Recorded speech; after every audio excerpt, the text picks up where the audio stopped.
and welcome to the LCS Roundtable, brought to you by the Rough Drafts community. I'm joined here today by Justin. Hello. Flibble. Hi. And Marn. Hello. And we're here to talk about the best and the worst of the games this week. Define best. There have been games this week. We can games at least. Can't say the same about the LPO at the moment. The best ones, the ones where C9 played. No, those are boring. They're boring, but yeah, they're really boring. They're really boring, dude. Why does C9 have to do this, huh? No one has to be a good team right now. We should honestly C9 should get a competitive ruling. Too good. They've already had that in the past year. Don't want another one. How about another one? Don't see the problem. Just get good, idiot. I tend to like games more when there's a chance that either team can win instead of just knowing the result ahead of time. Yeah, like CLG. That sounds like a very American outlook on that. That sounds like a very TSM. But everyone has to have fun. So what you're saying is you like watching TSM because they make it look like they have a chance and then lose, or actually team just rolls over. TSM always has them in the first half. Not gonna lie. This week they had them in the second half. But then again, they played two bottom three teams. So. Really enjoy watching Dignitas games because you can just watch 5 minutes and then you just know the end of the game. So it's true. I watched drafts and I'm like, wow, they won again. All right, so Marn, do you want us to start with Cloud9 versus 100 Thieves? C9 won the game. That's it. There was one really interesting fight. It was like there was like only one fight that actually mattered. There was like 18.5 minutes around their 100 Thieves' red buff, and it's like, oh, they got massacred. The game's over now. Funny how that goes. Thank you, Cloud9, for entertaining us for 20 minutes. Going into this game, this was the first time I was worried. You played TL on day one. I was more worried. I was more worried about 100 Thieves than a complete 100 Thieves than a watered down TL. So you're saying Ryoma terrifies you? No, their core not terrified me, but I can just see a game where C9 doesn't win the early game and then they don't know what to do. That's what Lucas has been saying a lot in interviews, that they've been slamming scrims so hard. They don't play from behind ever. So they only know how to crush teams early. Where have I heard that's this where Where have you heard it? Hey, Mr. G2. Yeah. So remember G2 I still have my concerns for them. But maybe as time goes on and they're still undefeated, their field go away. Hey man. They play the second best team in the league. I can't even say that with a straight face. Dignitas next week. I don't know if they're going to be able to handle the power of... Checks notes. Greg. Yeah, no idea how they're going to handle Greg. Big Greg. Yeah, with 100 Thieves. Someday he's a really good player, but he did so badly against C9. I don't know if that's... He had a rough one. Yeah, Someday and Meteors both. Like, they're really good, but at least I don't know if it's a symptom of the problem, or if the problem is something to do with the calling, or maybe just not having the extra month of practice that Cloud9 had. What about the extra 2 weeks that TSM had over Cloud9? That's true. Well, something is just wrong in the TSM org. Cloud9 does stuff right. And turns out that when you do things right, you win more than when you do things wrong. There is a swagger about them this year that I'm really enjoying. Yeah, so it turns out there's this guy. I don't know if anyone's ever heard of him. His name is OG Niels. Or sorry, Cloud9's Ven. He's currently the KDA leader amongst AD carries in the league at 51.0. He is I'm pretty sure the KDA leader in the West. I'm pretty sure he's the only player in the West to not die. I mean, bold of you to assume that he has that caps. I heard something similar.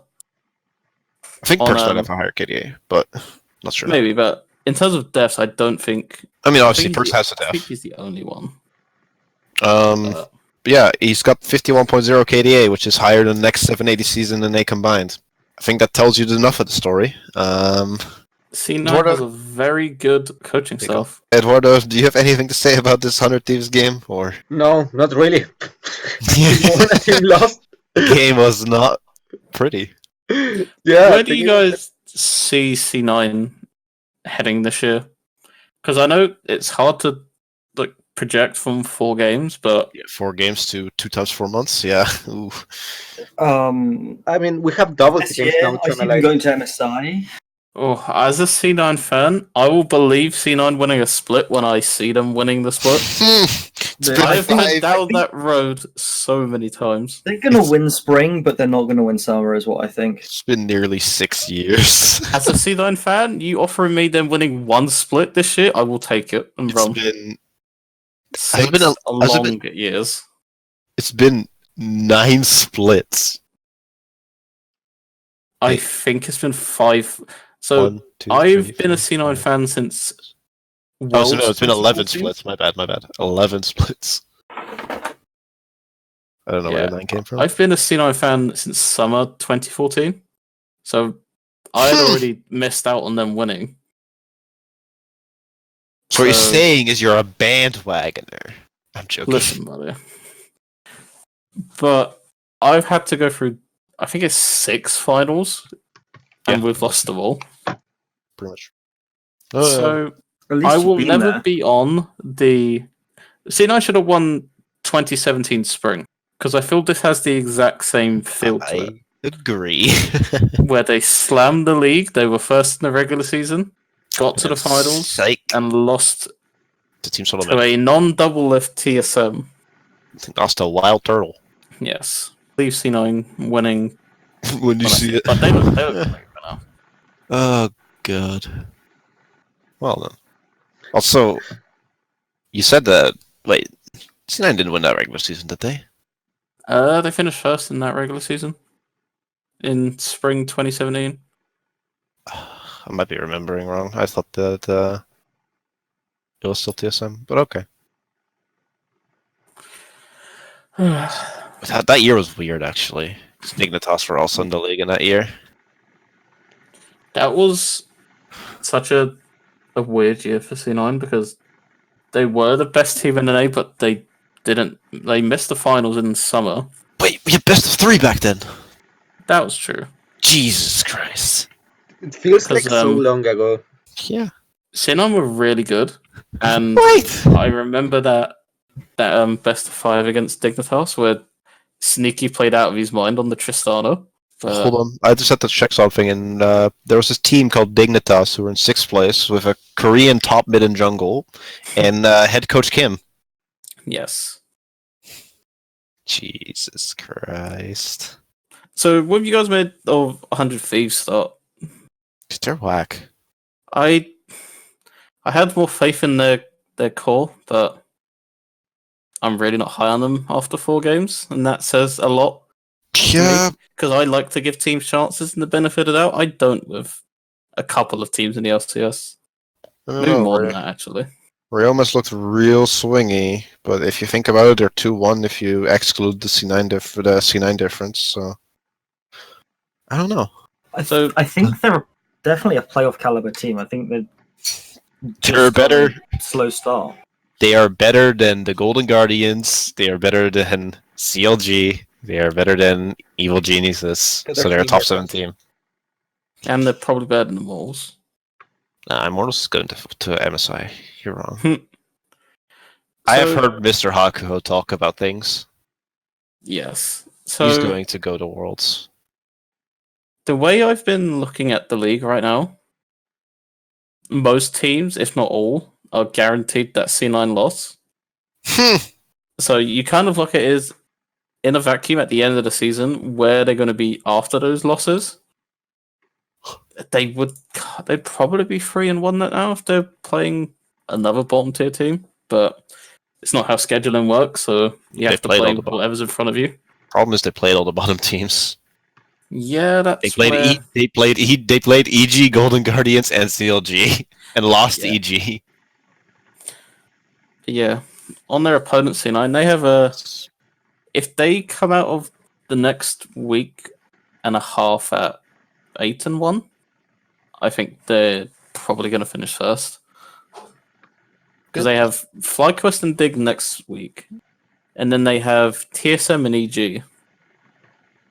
And then they And- have CLG last. And then they have CLG after that. Hmm. The game I actually think is going to be swingy is the TSM game. I don't think TSM are good, but C9 and TSM games always overperform, even if the teams are terribly playing bad. So True. God, TSM pisses me off. we can move on to TSM quickly. They are a questionable team, in my opinion. Broken Blight's the best top laner in the world. Don't at me. I mean, what? I'm sorry, I just got absorbed in the TSM subreddit for a second. Jeez. Please remind me never to say things like that again. Oof. I hate everything about TSM going 2-0 this week. It's so annoying. And That's all I'm hearing about is they shouldn't TSM. have. Yeah! She wouldn't have if they hadn't played 2 bottom 3 teams. I wouldn't worry too much about them because it's not going to last. That's probably true. Scheduling is a weird thing, and fans can lash onto that a little bit. It's fortunate that they played 2 of the worst teams in the league, one after the other. I mean, they're being dished out a loss this week because they're going up against Grace and Golden Glue Gregory Gilmer from the Golden Guardians. Yeah. So, I really TSM's a really hard one to nail on because the fans started really turning on them after week 1, and I feel it's completely flipped on a switch because they smashed. Not even smashed. They should have lost against EG. They beat 2 bottom tier teams, and suddenly they are on an upward trajectory where, according to their their Reddit, that they are in line to be the best team in the league. When Yeah, they're in line to be the 6th best team in the league, maybe. Jesus They're in line Christ. to be a team in the league, maybe. They're in line to be in a team in a society. I think they have some good components, and their early games have been quite positive, but I don't understand the whole team. Yeah. You have a coach who I've apparently heard didn't even want to be the coach. He was not supposed to be the head coach. You have He was the supposed to be higher overseer. ups that they're clearly not knowing what they're doing. There's no structure to how TSM wants to play. Yeah, reminder that they haven't been good besides, I guess, 2018 or 2019 spring. But literally, that's been their only decent split I since think Spark that became was their GM. inflated though, Yes. because I believe I'll give them credit for how they turned around that C9 reverse sweep. But if a couple of things went differently, they lose Freoda. Yeah, if a couple things went differently, they would have gotten slammed by TL. There's no structure. What's the vision for TSM? So I don't know. Ask Barf, because apparently they haven't found a head coach who can find who have the same vision. a couple of great interviews and articles went out this week by Nick Geraci of Invent and Jacob Wolf on ESPN. Mm-hmm. They're talking about Sven and the structure and how C9 wanted to move on quickly. As soon as Worlds finished, and even during Worlds, Jack wanted to get X players out of that team and working on deals to get he knew from day one he wanted Vulcan. Normally, any teams would just wait until contracts ran out and then they would go and purchase them. But Jack wanted this player right then, right now, and offered Dig a contract that they're not going to turn down. Yeah. With TSM, for me, if you look at top to bottom, I don't think Broken Blade's a good player. I think he has flashy moments, and when he's enabled, does do things with his leads. But he's not a player who was compared to Licorice to be his rival, which they're not even in the same universe. It reminds me of the what was it? The play-ins debacle with Impact and Chippies, where it's like, I am your rival now, and Impact is like, please stop. Yeah. That's Licorice and Broken Blade now. Where do you Please guys stop. weigh in on Bjergsen? I don't like. I the way hope, he or looks I don't right now. hope, as a C9 fan, but as a neutral, I hope this isn't him playing sick whilst at his peak. Because if it is, TSM are in a lot of trouble. Yeah, I don't know. It's really weird. I hate this. Like, I was just sick argument. It's such just fucking dumb shit. Like, please don't even try and use that as an excuse. It's so sad when you do. Yeah. So they're telling me they had almost a month longer than C9 and the rest of the league.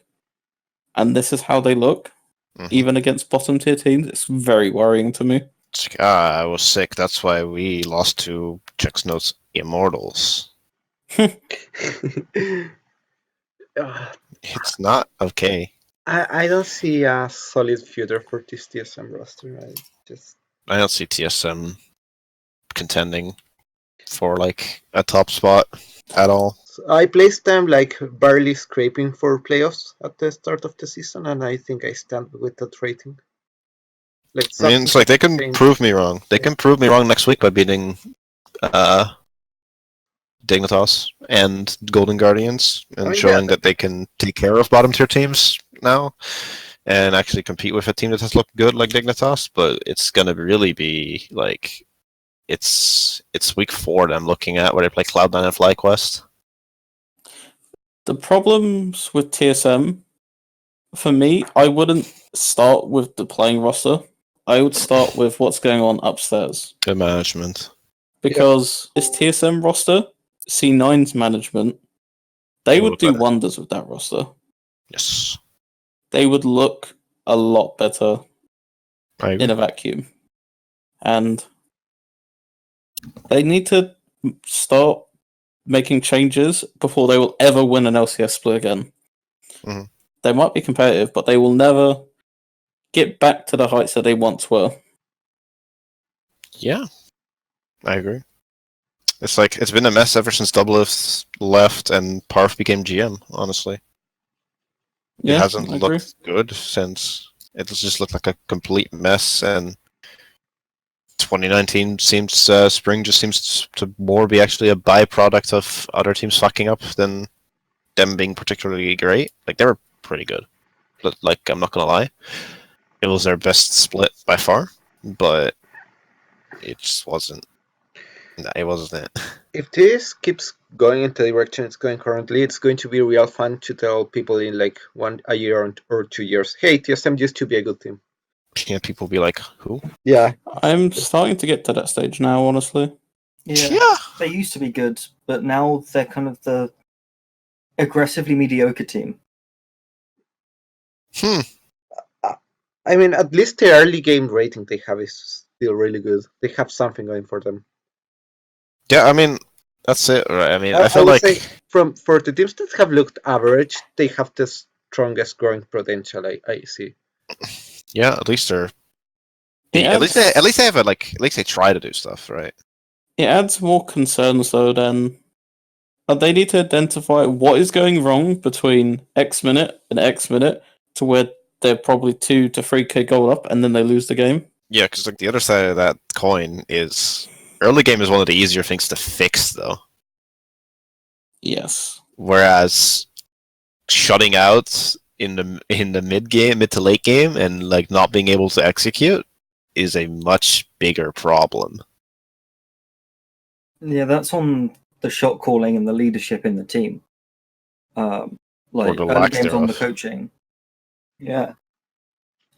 So seeing as Bjergsen has gone, I'm going to lead this team. I'm going to be a part owner and take TSM to where they need to be. Like he needs to be held accountable for how TSM do mid and late game, especially. Yeah, because like essentially it really is his team at this point. I'm scared for Bjergsen at this Wasn't. point. I feel the moment he stopped becoming a player and more of the brand, it's not allowing him to just be the carry of the team. When he was just allowed to do his thing, so, like, for example, on 2016 TSM, he's just allowed to be Bjergsen. Mm-hmm. But I think this is a big year because you can't milk the Bjergsen is the king of NA for that much longer. I would argue he hasn't been for a year now. I agree, but everyone still has this Stigma. value of he's still top 2, top 3, which is not true. He's not been performing like a top 2 mid laner even. This split, I would say Jensen, Niski, and Froggen have been the clear Yes. front runners for Yeah. top 3. I think Power of Evil's up there. Yeah, I like Power of Evil a lot as well. And hey, would you look at that? Those are the 4 best teams in the league at the moment. Hey, Hey, I see a pattern here. hey. Mid matters. Who would have thought? Especially in NA, where everyone just converges on the mid lane at the end of the game. Well, who to else try would have and thought? win. 3 of those teams have their jungler as their worst player. Who would have thought? And the other one of those teams is FlyQuest. Yes, the other one of those teams is FlyQuest, and Torn is not the worst player on that team. Man, I don't want to talk about TSM anymore until they beat a top team. Yeah.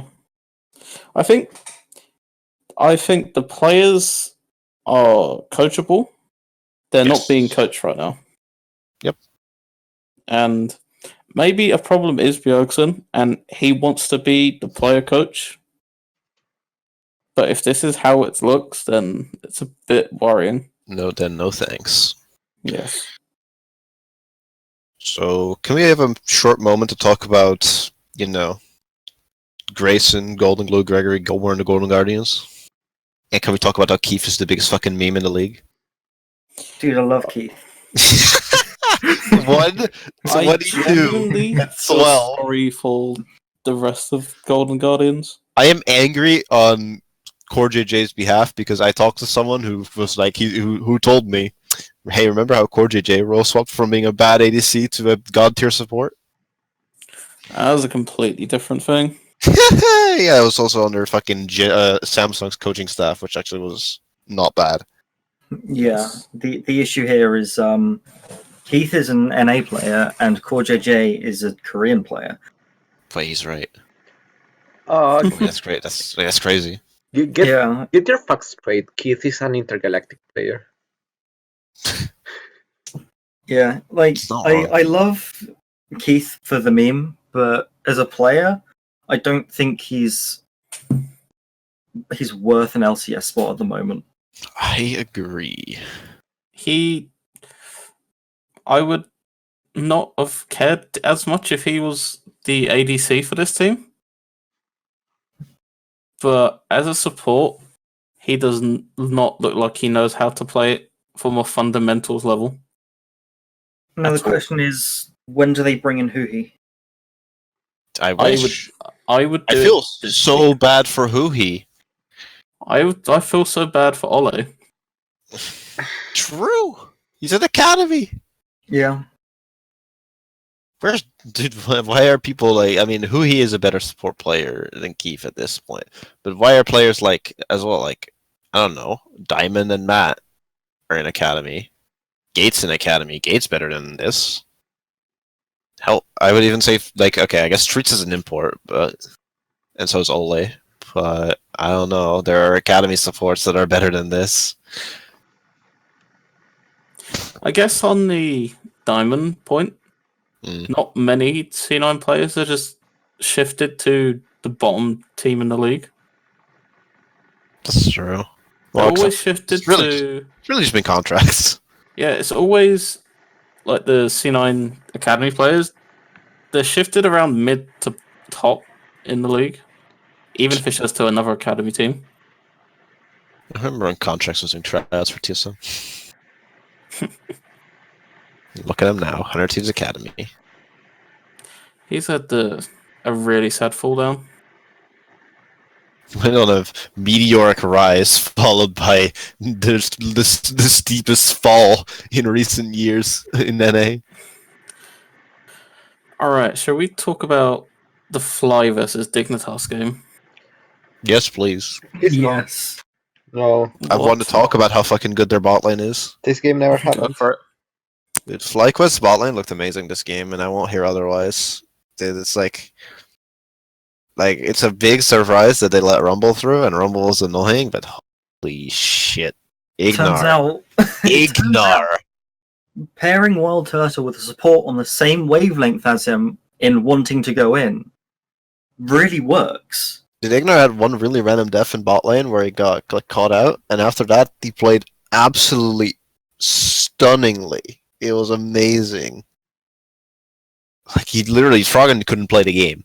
There was one exception. There was a fight right outside Dignitas base after FlyQuest had pushed all the three mid turrets down in a row. They were leaving, and there was an opportunity for a 3-man stun where he got headbutted out of it. But there was like a small window where he could have flashed into the stun and stunned them, and then Johnson could have followed up with Aphelios damage, and maybe they get like something back. I think them missing out on that opportunity honestly just like sealed the game, because after that there was not a single like opportunity that went their way. And it like I honestly, the cherry on top was another team fight about 10 minutes later in their bot side jungle, or it wasn't even. It was honestly just a chase down at that point, with just Ignar just hard styling on Aphromu in that fight. It just seals the deal. The thing I'm most excited about this FlyQuest Dignitas game is that FlyQuest have just given the rest of the league the blueprint to beat Dignitas. I thought you were going to say given the the blueprint in terms to get some brand building by planting some trees, baby. They're doubling down on FlyQuest Academy. Yeah, it's but yeah, like I love FlyQuest. like Dignitas are a team that can be exploited so easily, and FlyQuest just took that and ran with it.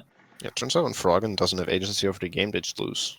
Yeah, Froggen loves to have control, and Greek isn't good enough to take control of the game. I hope FlyQuest go to MSI. No offense, Jordan. None taken. I want more trees to be planted. Yeah. True, dude. I want to play G2, so 1 billion trees are planted. Yes, I would love that. But like FlyQuest versus C9, I think at this point in the season would be the best spring finals that we could see. If I there's an want to ocean, see C9 versus G2 right now. dude, any game with FlyQuest in it where the third dragon's an ocean dragon, you should just honestly sign an agreement to make the game go to 7 dragons so that there can be 5 ocean dragons for 50 trees. If you don't, then you hate nature. Shall we do True. a little preview of the C9 FlyQuest game next week? Is this the first game for C9, I reckon? I think. I'll have a look. And I'm concerned, but I'm not at the same time, because I just have so much faith in this C9 roster right now that It is their Sunday minus the jungle, game or Saturday game. C9 just outclass them across the board. Yeah. Yeah, I mean, C9 why- versus FlyQuest is the last game of For day one. Saturday. Yeah, day 1. I don't know. I mean, I think besides Blabber, C9 individually outperform any team in the league at this point. Yeah, I was going to And I say think maybe- with how except maybe Team Santorin Liquid. plays, there is an opening for Blabber to blow up the map before Santorin comes online. Yeah, I don't know. There is that opening. It's just whether Blabber is good enough to hit that hole. It's more about the individual matchups, I think, because both teams know how they want to play. Both teams' players have really turned it on this split. Yeah, they are 'Cause, both like, really good FlyQuest teams. players. I don't consider the C9 players as individuals. They are such a unit, That's true. and they're one step ahead, even if things are going horribly wrong. There's only one team so far that's been able to make a proactive move against them. And when we even say proactive, it was Licorice getting caught or face check in a bush. So in that sense, C9 hasn't been tested at all. As long as C9 win, I'm fine. If they're tested, then that's great because you want to see how C9 will perform if they're a couple K gold behind. Yes. Because Scaling for a TSM game, we're going to lose the early game because TSM is the best early game team in today. So, God, no. I think overall teams are just being too cautious in their approach to this particular map. Unless your name is C9 and FlyQuest, then yeah. I hate it when teams are cautious. Like you need aggression to win the game, because if you're not trying to take the advantage and push the game forwards and win, you're only trying to not lose, which loses you the game 99% of the time. A lot of NA teams right now are picking very standard slow-paced comps because Only they works. want to get wins on the board early. That's not been C9 at all. They've been pushing it really hard.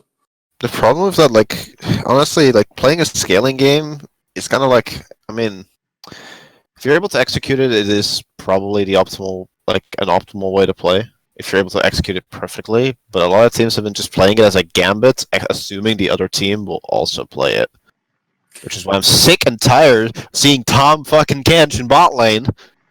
Speaking of When this champion is bad. compositions, let's go to our 0-4 team in CLG. Hey, my favorite mistake of the offseason. I know teams should be pushing the meta forward. I think CLG needs to revert to standard and just start picking up some wins. Picking a C9 type draft when they are not at the level. Okay, that's fine. Because I don't think they're going to make it to MSI. There's no way at this point. I don't see them improving enough to beat a C9 or T in, like, assuming that Broxah is able to come in and they can get to, like, a peak form. I don't see them, like, competing for MSI. And if you're not competing for MSI, then spring split results really don't matter that much. Because of the way that Worlds qualification works in summer now. I personally just think they should keep trying to experiment with things and try and develop a new... Because they had to change their identity a lot, because they were a Power of Evil team last year. Yeah. And being a Power of Evil team always comes with some certain stylistic ideas. So I don't know, I feel like they need to develop something. And sure, maybe the best thing isn't to copy C9, to just try and copy C9 and pray it works, because they don't seem to be able to do it. But I don't want them to try and, like, go for a band-aid solution to get wins when those wins really who really cares if they're the 5th or 6th best team, or if they're the 9th best team or the 10th best team in spring? I don't. It all depends on if teams believe the meta coming into Worlds will have drastically changed enough that they need to keep this style going. Yeah. It's impossible to predict how it's going to go in 4 or 5 months' time, but... Yeah, more like 7 months' time for Worlds. It scares me about the format that, in that sense, it's CLG have given up of trying to win the LCS. And I thought every team, no matter if you're whatever, you should be striving to win. I agree. Yeah, Because you never know, they could perfect this slow scaling and just win. But it's possible. But that's what I was saying. Whilst they should be striving to win, because of franchising, it's not we have to win this split or something bad happens. It's we can build, we can go for, like, 2020. We're going through. We're gonna keep this roster through 2020, through 2021, and 2021. Yeah, I really don't like that idea ever. I don't think North American teams have the patience I agree. So what I was saying earlier is I don't want them to like give up on trying to win per se. I think I want them to, but I would rather see them focus on improvement than band-aid solutions. Yeah. Spring shouldn't be their goal at all at this point. It's like because band-aid solutions aren't going to get them to win a championship. I would much rather, like, I guess that's. I would much rather take a like. I don't know. If I was CLG, I would take like the like I don't know, the gamble where it has like say there's like I don't even know what's the number. Like let's say it's 10% chance of them winning the split and a 90% chance of them failing to make playoffs. I would take that over a guaranteed like first round losers bracket exit anytime. Yeah, Because that's fair. I think settling for mediocrity is a death trap, which is what I think these like band-aid solutions will lead into, which is why I hate the idea. Yeah, that's fair. Yeah, I think this team has a lot of potential on paper. I mean, I think as much as I give shit to TSM, I feel like I have to give shit to CLG because they have been really fucking bad. Yeah. Wiggly has not been what we were hoping he would be at all. He's brother Wiggly inting in solidarity with Crown in the second game they played. It was So it was not pretty. my concern about sticking with it is how much will their mentalities hold out? That's the thing, right? Because I don't think any player is going to enjoy going, 2-16 or whatever the number would be, Mhm. and not picking up any wins, but keep telling themselves that we're improving. I think the secret to success for CLG right now is take Weldon away from the League of Legends aspect of the coaching and put him entirely on the mental game, because when he used to be just mental coach, it Mind was games? fine. When he was mind games well, then dude. Yeah, it worked so much better. Like, if they get a different coach that can actually complement Song, they'd be so fucking good. It actually works on G2. It Didn't it worked work on on CLG TSM? before. Didn't it work on? It worked on CLG last year. Yeah. Oh, Mind Games Walden. We love Mind Games Walden. yeah, I think there's Didn't it that work on- issue about that. It works on TSM. It works on CLG as well, but they won Summer Split in 2015. So you're saying in order? Yeah, I think there's that issue Sorry. that not only because of franchise there's nothing to lose, but because Spring Split doesn't really matter unless you get first, then Yes. all your efforts should be focused on improving. And of course, if you're improving throughout the season, you should start to see more wins, but I think it won't be as obvious as like fans or even the teammates themselves may want. So while I do agree that they should focus on improving, I don't think it will be like a quick process unless they make some radical changes.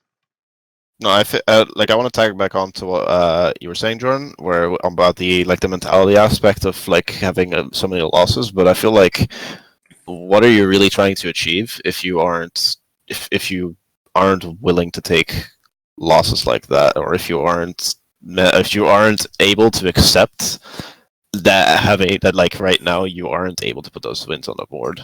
Like I don't know what you're like if you're really going to like get like ruffled over being bad while striving to improve, then what are you really looking to do? Is my problem.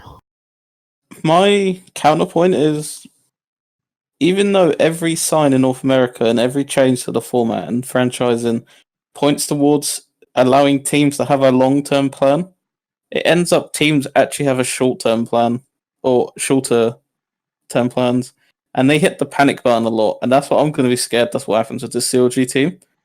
If they are on this trajectory to finish 3-15, I am almost certain they do not run that roster back next summer. And that's why I'm scared that, yes, they can try and focus on improving a playstyle the whole split. They would still hit the panic button and think, oh, let's just change one player out and see how much of a difference it does make.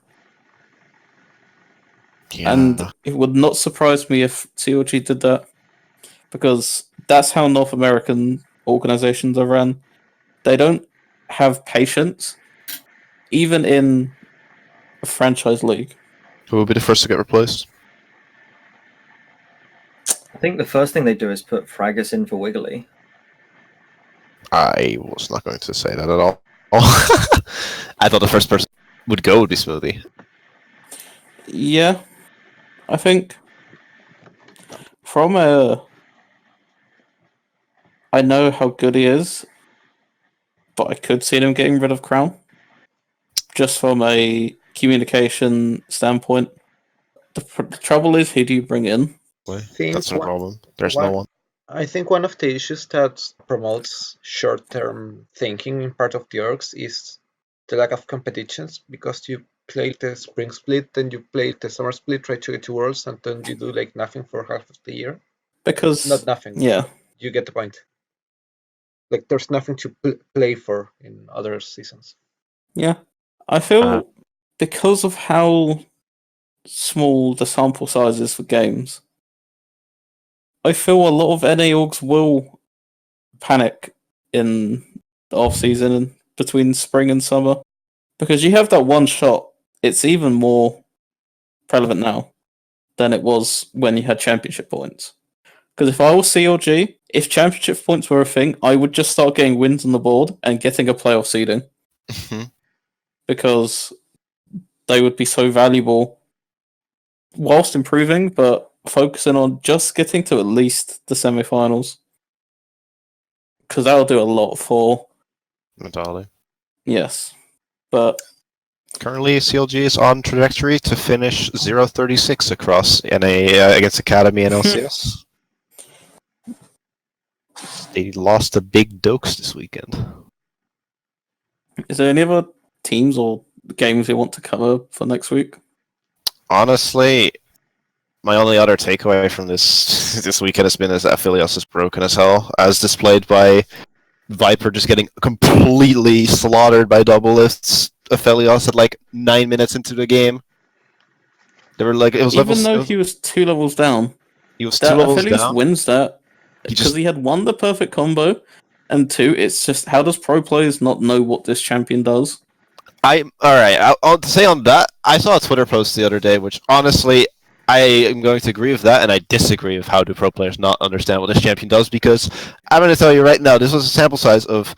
All right, let's take an example. We have Mr. LS, who, as much as he can, like, people can like dislike him for his personality, I'm going to say if you think his game knowledge isn't up there, then you're wrong. He said on stream he played 100 games against Aphelios, and he still doesn't know what happens when that champion attacks him. Then there was the guy who was tweeting about who made this thread about it, and it was like, I've been playing since season 1, and I know like almost whatever every champion like can do in like a short time, and it's like I still don't know what Aphelios does because it's just not clear at all. And then it's like Rush, a former pro player, no idea what Aphelios does. It's like when like we can flame pro players for not knowing the limits of that champion and all we want, but at what point is it just an issue of Riot? I think that's even worse then for Viper taking that trade, because genuinely, okay, in solo queue, you come up against a champion you have never played against for the first time. You're often cautious, and if Viper's not sure that he's winning that without his team behind him, which they were, by the way, they were right, but they were just about to enter the fight. I think he shouldn't be taking that fight. I think if they were of the opinion that Aphelios wasn't broken enough to ban, which might be wrong, then I think there's no reason for him to assume that he gets fucking murdered. I think one of the issues with Aphelios is that not only his gameplay there's no clarity. His gameplay varies so much. Like, Can you even see what his offhand weapon is as the enemy? I don't think you can. I don't think you can, but it's in real time. You're never seeing that because it's on his back. You have to track and you can identify it. You have to visually track it. You have to visually, whilst trying to maneuver your champion and the state of the map. You also have to. You're trying to look at what gun is on Aphelios' back. That's not fair. And there should be There should also even be if a it's visual. a grayed out, like even if you don't show the color, you should be able to identify like the symbol. I Like agree. there's a symbol above him. They should also make his ultimates be color coded for what gun it's using. I agree, because you could like walk up, not expecting him to. I don't know the names of each guns, but the flamethrower. Infernum. If they hit you with that, then that game is done. Which Like, happened in you the play TL versus Dig game. you play It completely different. changed the team fight. You play completely different against Aphelios if you know that he's about to throw out an Infernal ultimate versus a Severum ultimate. Because, sure, like, like, fine. Severum is really good as anti-dive, but so is Infernum. With the fucking insane damage. The Like, insane splash damage. It's not a question of people don't know what he does. I assume it's more how do I as the enemy counter it? I feel like you have very low agency when playing against a champion. Like for example, Annie, I think Corky, you know when their stun is or their rockets are. When Malphite's running at me, I know what's going to happen. When Aphelios approaches me, I don't know what's going to happen. I don't know what There gun he is, has. I think, one very simple change you can make to Aphelios to make him a lot more clear, and that's just remove the offhand mechanic from him. I don't know. What I would do is have That would make him so much easier to balance. that. I think even if you don't balance him from a actual gameplay perspective, visually you can balance him. Yes. So, for example, like Annie, she has the 4 color-coded bars. So when it goes purple, you know she has a stun up. Aphelios, you could have 2 bars: red, blue, white, green, and then you would know which one is in their offhand. Yeah. And you would Honestly, they could just color code proceed with caution. They could. Yeah, color coding is really important for this champion. Do we They need have, to do it.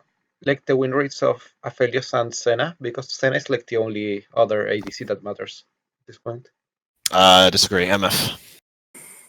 MF has insane presence in Korea and China, even though it's not so much in NA. And in NA, it's really been Aphelios Senna, and because in NA, no, in Korea, Senna had a 0% presence so far. I've looked mostly Western games, so I've seen very few Mid-Fortune games. So maybe That's fair, but the ones that have shown have been mostly really good. Yeah. Like the one that stands out was I the think Misfortune. Schalke game with Fnatic. It's less of a. She's less strong because of the same reasons like Aphelios and Senna. It's a really strong champ. It's more that MF is more difficult to get wrong. Like, it doesn't matter how good you are at the game, you can still play MF and you use your passive, use like press Q and press R. Like, the skill floor is so much higher. And just with how strong she is right now, like that floor is at a really high level, and that needs to be brought down a little bit before she's actually properly balanced. Yeah. I don't know. I think ADC's meta's in a really weird spot. Yeah. Also, would love to see more mage supports and even just mage champions. God bless Mr. Alltech for playing Cassio. It's a North American ideology, because I feel range supports are the better. I feel like range supports are objectively better. They are the better way to go. North American sports are just sticking to Brom, Nautilus. It's not even just North America. It's literally every region. Especially LCK. I think they're so conservative on Aphelios has no movement. You need to basically have him on a leash. You need to have someone walking him around the map. It's like the only redeeming quality that champion that like Braum has is that he's good against MF, and he's really good with Aphelios, and he's good into Leona and Nautilus. Does Brom E block Senna ult? Don't think so. No, I don't think. Because I can see why. If it is, then I can understand the priority a bit more, but it doesn't make sense. Actually, unless I'm not even sure Brahms E can block Senna's auto attacks at this point because Windwall can't. So I don't know why. I don't know. Senna's attacks work differently than others. It's weird. Because they're kind of like Azir's auto attacks. Yeah.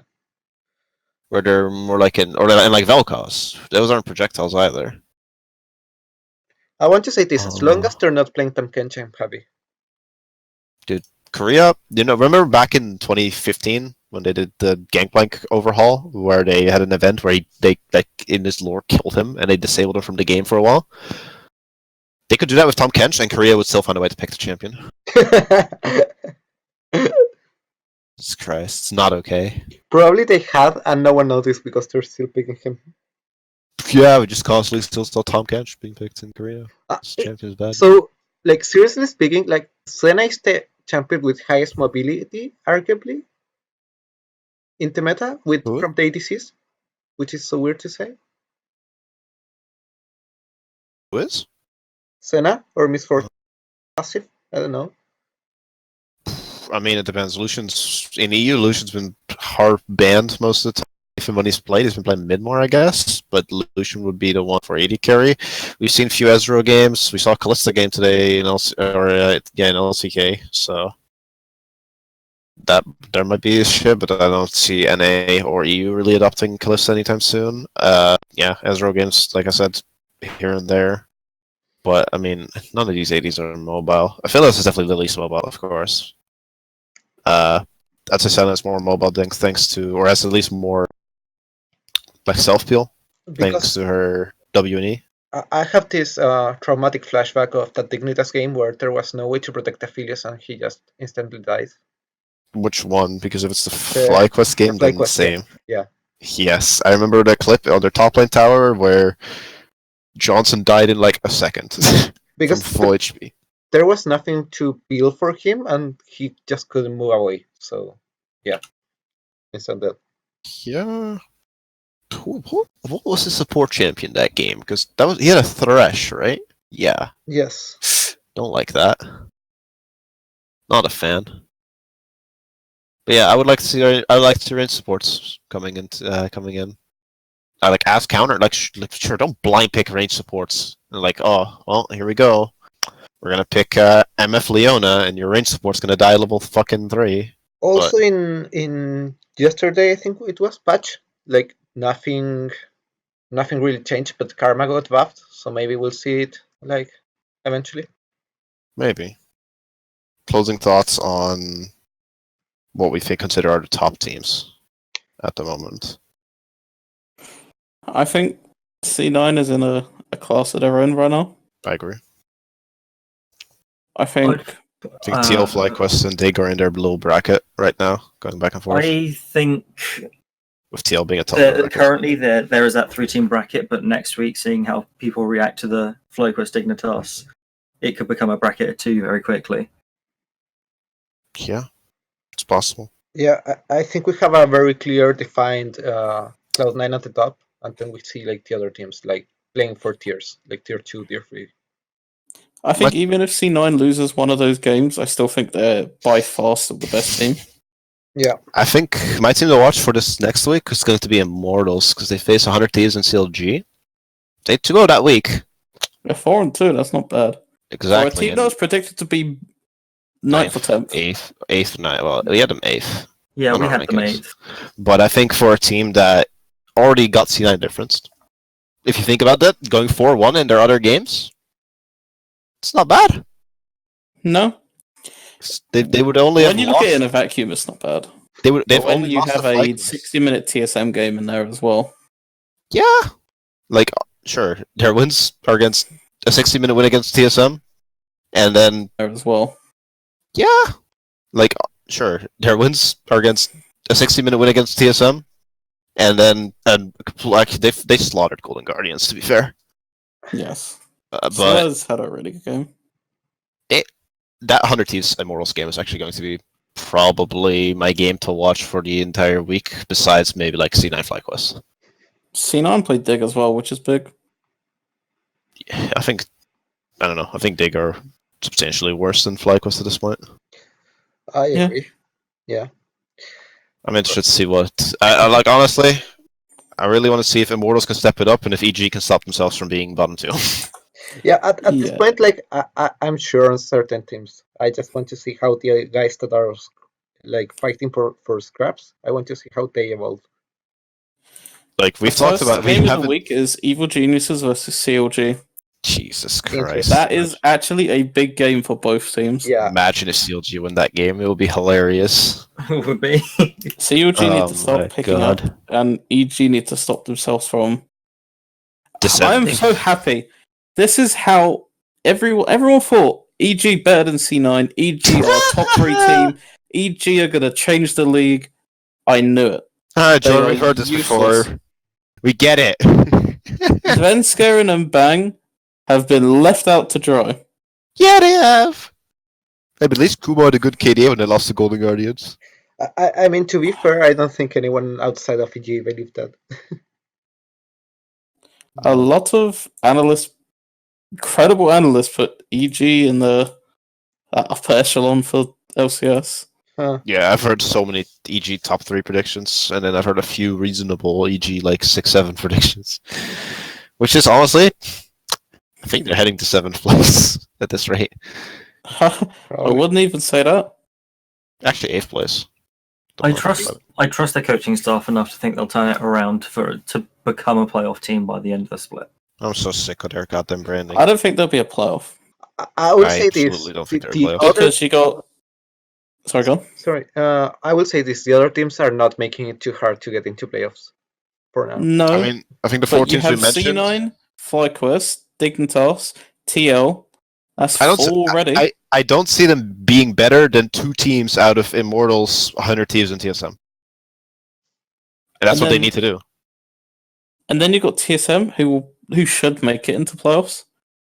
I'd be scared if they didn't. And then you have Immortals, 100 Thieves. That's it. Even if you want to say Golden Guardians, sure.